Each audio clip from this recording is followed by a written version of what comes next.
Hey guys, the Explorer of Horror here, the Horror Boy, and today I wanted to get at least a couple of reviews filmed. I'm not too sure I'm going to upload them, but I at least wanted to get at least two reviews filmed tonight.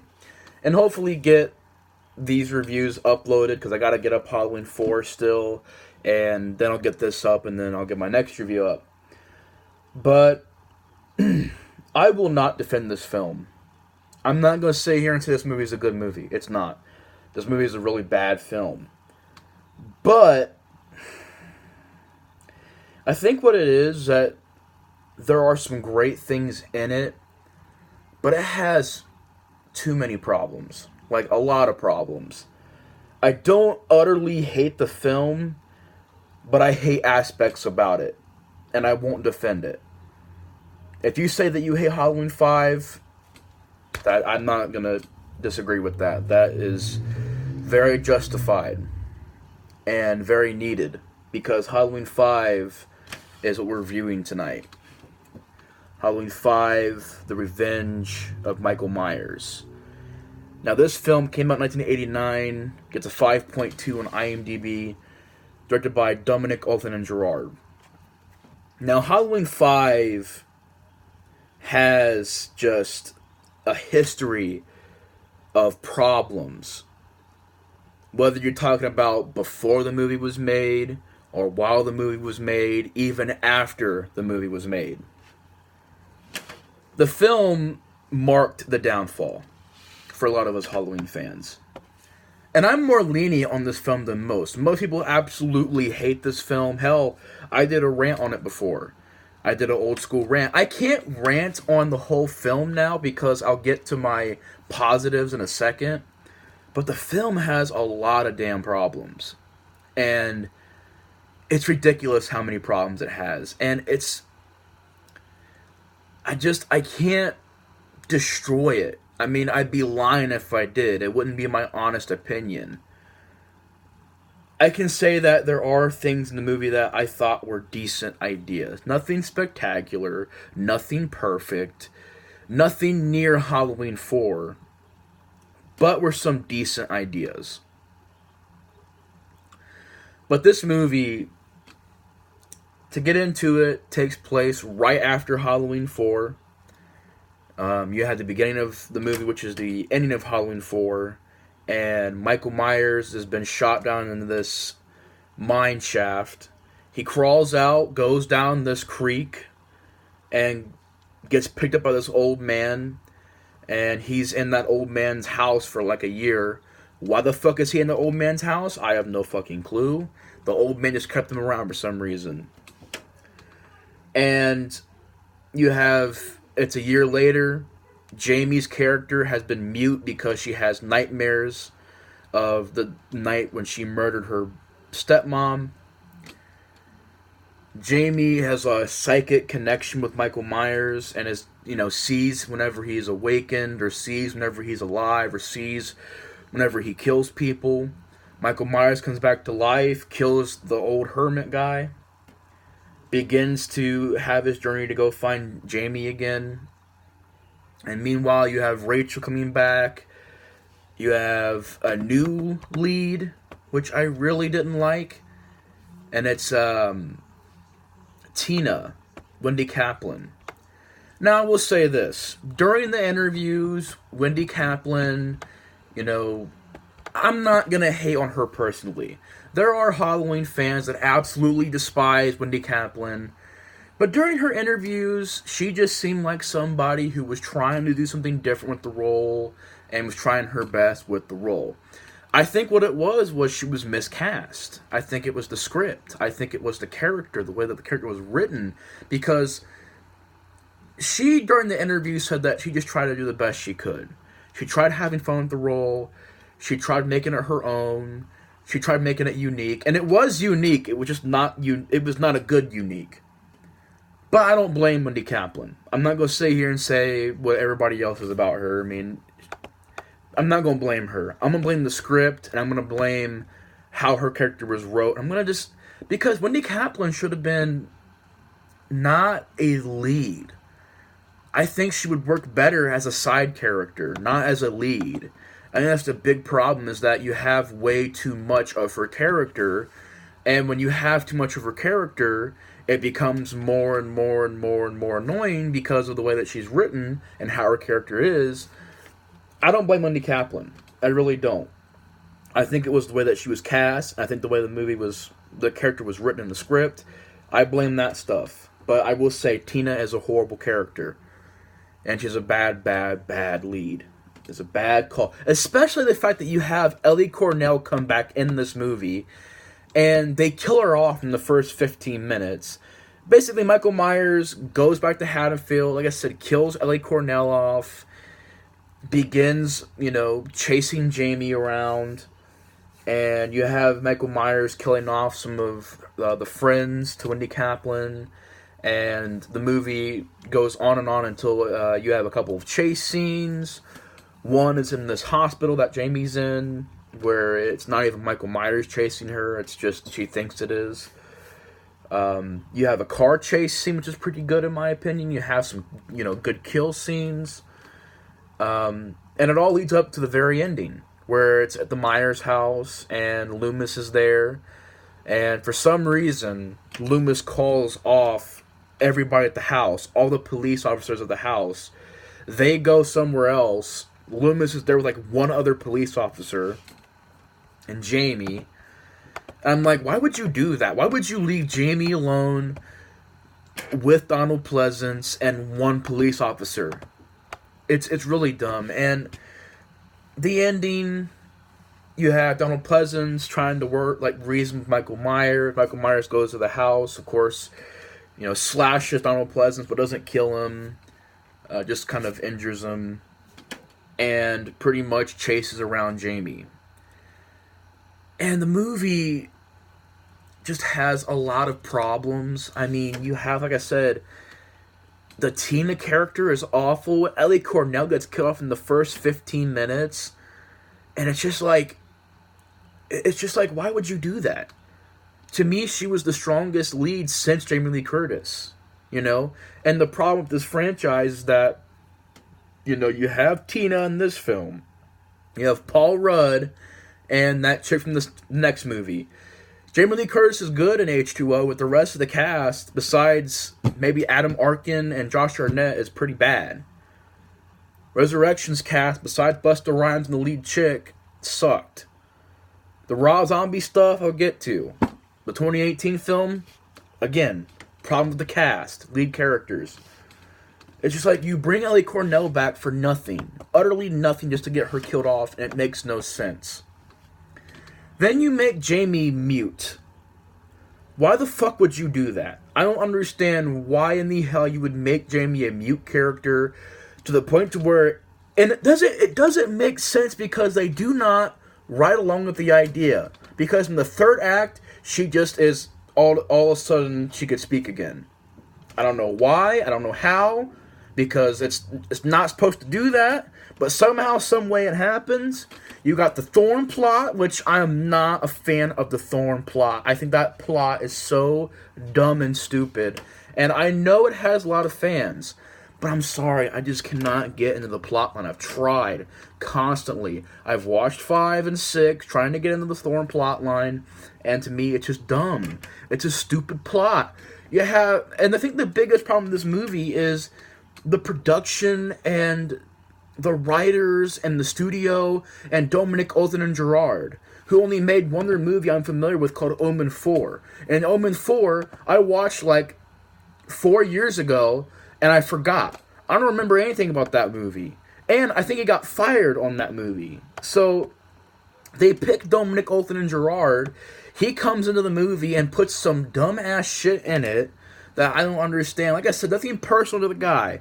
These reviews I keep respectful. I mean no disrespect to anybody. I really don't. Dominic Olsen and Gerard was cool to everybody on set. Cool to Jamie, the character Jamie and Daniel, Daniel Harris. He was cool to her, treated everybody with respect. But it's just, I think they brought the wrong director in. Because he came into the movie like it was an art house picture. He told Michael Myers, Don Shanks, which is another problem with the movie, the fucking mask is awful. People are like, Halloween 4's mask sucks. I'm like, no, this mask is garbage. You cannot tell me that this mask is not garbage. I mean, if you tell me it's garbage, I'll admit it's garbage. I'll agree with you. But if you say it's not garbage, I just don't understand how it's not garbage. Look at that shit. I would much rather have a mask like that being as plain as it is than having something like that. The mask in the movie looks awful. Looks really awful. The neck on the mask goes all the way down to here. The hair is all long. The note, everything about the mask is wrong. Because the mask is the main thing in the movie. And I'm not a fan of just... Don Shanks is a great guy. You know, from the interviews, great person. To the cast, it's all great people. It's just, I don't know if he was... And he was trying his best. He really was. He was told to play Michael Myers like a log through water. You know, play Michael Myers like wood through water. Or like log through water. That was how he was told to play Michael Myers. To move like a log through water. So, I think the guy did the best he could. And he did all of his own stunts. He was a cool guy. Big fan of Don Shanks. But, as Michael Myers... Like I mentioned in my last review, all Michael Myers does in this movie is walk around like this. This. The knife up here, which is right there. Knife right there. That's the whole movie is this. Stiff. Just this. The whole movie. And it's not Don Shanks' fault. I think what it is he was directed the way that he was. You know, he tried his best, but that was the way he was told to play the character. To play it stiff. They told him to play it stiff. I'm like, that's the one thing you do not do with Michael Myers, is the more you try to make him walk scary and walk creepy, let's make him move creepy, let's make him seem ominous, the more you try to do it, the more you fail. Because Nick Castle was not told that. He even asked John Carpenter, hey, should I walk more serious? Should I walk more slow? And John Carpenter said, no, just do your walk. Walk. Normally. So it was natural. Halloween 2, Dick Warlock, in my opinion, was a very stiff Michael Myers. You know, not being mean, not being disrespectful, just my personal opinion. Not a big fan of Michael Myers. In my opinion, Halloween 4, the thing about George P. Wilbur is he seemed to move more fluently, more relaxed. He seemed like he's not trying to be this big, stiff, lumbering killer. It happens in later on movies as well. Or Michael Myers is just portrayed completely wrong, or is miscast. There's a lot of problems with certain Michael Myers in these franchises. But the mask looks horrible. Michael Myers is this in the whole movie. And Dominic Alton and Gerard said, well, we're going to put you in the background here, put you in the background here. I'm just like, just because Michael Myers was in the background, maybe in a couple scenes in the previous movies, doesn't mean you gotta put him in the background of every single scene. Like, every scene almost, Michael Myers is, you know, in a window, or behind a tree, or behind a bush, or POV, or in a house, or in a closet. I'm just like, dude, you do not have to do that. We get it, Michael Myers is in the shadows. You ain't gotta have him in the shadow like every single shot of the movie, it feels. And nothing that bugged me is that Michael Myers in the movie has this, I guess, twin brother, which was what, it's not even confirmed to be that. It's this guy in a trench coat, cowboy boots and a hat, and gloves, walking around with a thorn tattoo, which is explained in part 6, but it still doesn't make sense in part 6, which I'll get to. It's still a stupid plot, with a lot of holes in it. That's the thing, the thorn plot has way too many holes in it for me to buy. Because in Halloween 6, you're still asking questions like, okay, why is this kid the next Michael Myers? Why Michael Myers? Why his family? Why the star constellations? It doesn't make sense to me. I play it out in my head. I'm like, dude, this just is a stupid plot, in my personal opinion. And you have that going on, like Michael Myers' twin brother, and they threw it in the movie without even knowing what it was for. Like, just, oh, fuck it. We're going to put this in the movie. We don't know what it's for. Fuck it. Part 6 will figure that out. I'm like, really, bro? When you think about it, Halloween 4's ending with Jamie, the scissors, Donald Pleasance. No! No! What a cool ending. What a really shocking ending. In this movie, it's like, no. No. She's, just having nightmares. And we're never going to touch on that again. We're never going to mention that again. It just happened, and we're going to skim past it. You're not going to have anything to do with that. That's part of the plot, really? And making her have this connection with Michael Myers. I'm like, where the fuck did this come from? You got just too many fucking problems, man. That's why part of me can rant on it a little bit, but the other part of me says, well, to me, it looks great. Like, this movie has a great atmosphere to it. It's very well lit. It's very well lit, not litten. I was thinking about saying it's very well written. It is not very well written. It's very well lit. It has some great cinematography in it. Some of the shots I really do like. I like the way the night sequences look. I like how the autumn feel it has. I like certain choices, like making Michael Myers, like, have the scythe and slice the girl with the scythe. And the kills are pretty good, in my opinion. The kills always seem to be they're crappy, but they're not that bad to me. They're actually kind of a more slasher step to it. I like the music too. The music by Alan Howarth. I really enjoy it. I like certain scenes a lot, like the car chase scene where it's really Jamie Lloyd or Ellie Cornell. Not Ellie Cornell. I just messed it up again. It's Danielle Harris. Sorry guys, I'm tired. But it's Danielle Harris. It's really her, and she's running in front of a car, and it's a real scene. And she even said that Don Shanks was driving the car, and with the mask on, it's hard to see. And there's a couple times where the car, she's running, the car is like this. It's almost hitting her. And it's like a very well done scene. And it's just a scene that I don't think would be done anymore. It would be done with stunt people and no hazards. No, she was really running in front of a real car. And the car crashes and explodes. 100% real explosion. Obviously nobody got hurt, but it was still a great crash scene. Michael gets out. She's, trying to run, but she can't. She's, like, crawling. And Tina gets killed. And I know that during the theater, like, when they showed the movie in the theaters, whenever Tina got killed, the crowd was like, yeah! Which, like I said, Wendy Kaplan I don't blame, but the character with Tina is just horrendous. She's really awful. But you have the ending, which I didn't mind, where, Jamie is in the laundry chute, and Michael Myers is stabbing through the laundry chute, and she has to climb up the laundry chute to get out. Pretty good scene. I like the way that it's lit. But the fucking house looks nothing like the house in the first movie.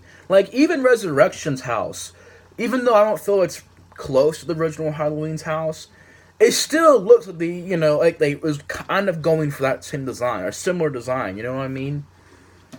But not in this movie. The house in this movie just feels like it's a totally random house, big old gothic looking house. It's like more of a psycho house than anything. I'm like, what the fuck is this? And Donald Pleasance, he's just not written very well. I mean, his acting is great. Donald Pleasance, his acting in every single Halloween movie is great. But the way they handled Loomis in this movie was just very bad because he's very, just so obsessed with Michael Myers, where he's shaking the Jamie character, tell me where he's at, tell me. And he's aggressive, and at the end of the movie, he's using Jamie as bait. Come get her, come and kill her. And I'm just like, would Loomis really do all this?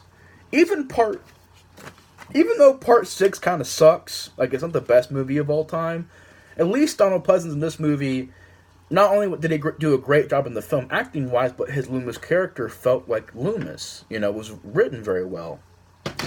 But in this movie, it's like he makes some weird decisions, the Loomis character does. It's like, why would you send the police away? Why would you use Jamie as bait? Why would you do all this stuff? And it's just like, the way that he was written wasn't very good, but Donald Pleasance nailed the acting. Once again, a very awesome performance by Donald Pleasence. He did a great job. And the weird thing about this movie is that Donald Pleasence was supposed to get killed off. You know, Loomis was supposed to die in this film because Loomis actually lets a net come down on Michael Myers and takes like a 2x4 and hits Michael Myers in the head like 18 times. But then he falls and dies from a heart attack. And it's like, wow, really? You killed off Loomis? But obviously they didn't go with it because in Halloween 6 he's still alive. But I'm like, really? Kill off Loomis like that? Just like that? And the fucking ending where Michael Myers in the jail cell just sitting there with his handcuffs on, just sitting down in the jail cell. I'm like, that would never fucking happen. And the guy coming into the fucking police station with a semi-automatic machine gun and, you know, blowing everybody away and breaking Michael Myers out. And Jamie coming into the police station going, no. And then the movie ends. It's just like, what the fuck is that, man? Like, really?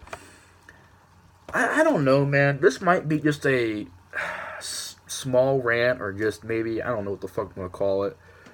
But this movie has way too many problems, man. It really does. It has great things in it, don't get me wrong. The chase scenes, some of the cinematography and lighting I really enjoyed. But I hated the scene where Michael Myers, Danielle Harris, gets in this casket. She's laying there and she goes, you know, let me see. And Michael Myers unmasks and cries. And I just was like, really? Like, what is this shit? And then, of course, he snaps out of it, puts the mask back on, tries to kill the Jamie character. Donald Pleasence, you know, tries to help her out. I just was like, what is that, man? Like, I didn't think that was handled very well at all.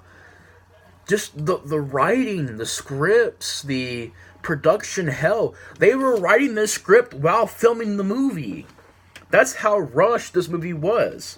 It was, oh, Halloween 4 made money. Let's just cash in on it. Like, really? It's like, that's why I get so mad at Halloween 2018. That's really why I get so mad at it. Because people were like, well, why do you get so mad at Halloween 2018? Because it was supposed to be the end film. The final film. They advertised it to be the last one. And it wasn't. And I know it's like, well, how many movies have said that? You know, Friday the 13th Part 4, the final chapter did it. Jason Goes to Hell did it. I'm like, yeah, but Jason Goes to Hell and the final chapter of Friday the 13th is a great couple of films. Halloween 2018 is an okay slasher film at best. Slasher film. As a Halloween movie, it's pretty goddamn weak. But I just don't get it, man. The studios with Resurrection, the same thing. Resurrection. Oh, H2O was a big hit. Let's make Resurrection. It bombs. Everybody hates it, and it's no more Halloween original plotline. No more Halloween 9. And then the 2018 film. Oh, it's a hit. Let's not announce just one new movie. Let's announce 2 new movies for set dates. I'm like, you gotta be kidding me. How many failures you gotta have? You know, even though I love Halloween 3, box office wise, Halloween 3 was a failure. And critical wise, back in the day. It failed in both aspects. But I love Halloween 3 to death. I love it. It's a great film. But how many times? What? Halloween 3, Halloween 5, Halloween Resurrection, Halloween Kills and Ends. Even though they're not going to be like, look, I'm not going to sit here and judge Halloween Ends and Halloween Kills before I see them because I haven't watched them yet. Maybe they could be good movies. Maybe they could be decent films. But how many times before have we had it happen where the studio says, oh, it made money, let's just shut out some sequels and here you go. It's just like it never works.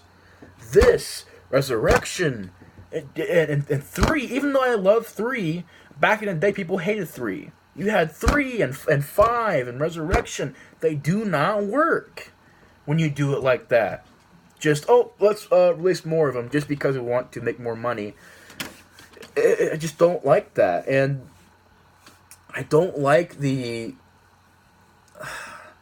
I will say this too, the movie has some good kills. Like Halloween 5 has some good kills. You know, a guy gets like a freaking claw thing in his head.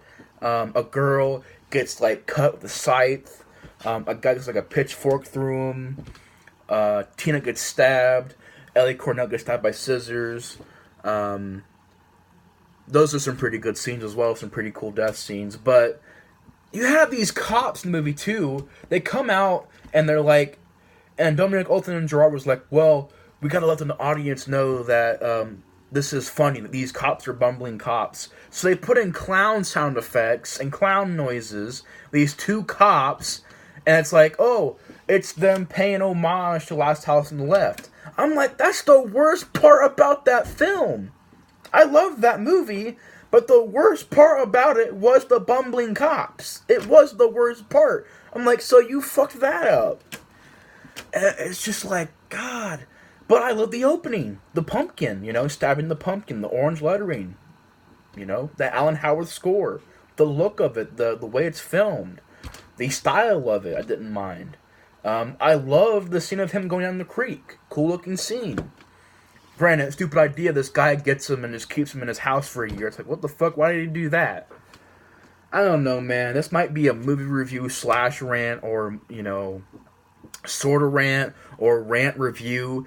It's optional. We'll see what I title it, but it's a film that I go back and forth with because on one hand, it has that score, that atmosphere, that good cinematography, that good opening and chase scenes and certain really awesome scenes.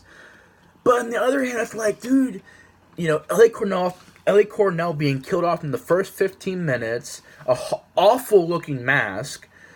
You got Tina, which is one of the worst leads, like one of the worst leading characters in the Halloween series. Again, Wendy Kaplan, total respect for her. I mean no disrespect to her at all, but just the Tina character, the way that it was written, the way that it was, written in the script, just the Tina character in general, which wasn't a good character to me.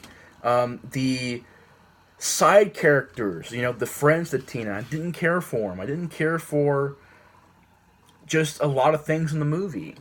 So it does have a lot of problems. I'm not going to defend it. I'm not going to say it's a great film, but somehow, some way, it has some things that I like. But it also has a lot of things I don't like about it. So yeah, Halloween 5, The Revenge of Michael Myers. You got scripts being written on the shooting days. Them just throwing things in there. Oh, let's put Michael Myers' twin brother in there just because we want to. Why? Oh, we don't know. We're just going to put it in there. The fuck? Why are you putting it in there then? Why are you wasting time and money by putting it in there if you don't even know why you're putting it in there? Like, what the hell is that all about? And the scripts and how Michael Myers is played, the mask, just a lot of it, man. The ending, the plot line, it's just way too many problems. But Halloween 5 is Halloween 5. A lot of problems, some good things, but a lot of bad things. And I'm not the biggest fan of Halloween 5. At best, it's a barely watchable time waster. At best. At worst, it's just a really shitty Halloween film. And this is just really when the series went downhill with Halloween 5. But yeah, that's my review on Halloween 5. Review, rant, it's optional. But yeah, Halloween 5 has a lot of problems. But anyways, guys, thanks for watching my review on Halloween 5. And I will see you guys in the next review of The Curse of Michael Myers. Anyways, thanks for watching the review. Hope you guys enjoyed the review. And I'll see you guys in the next movie review. See ya. Bye.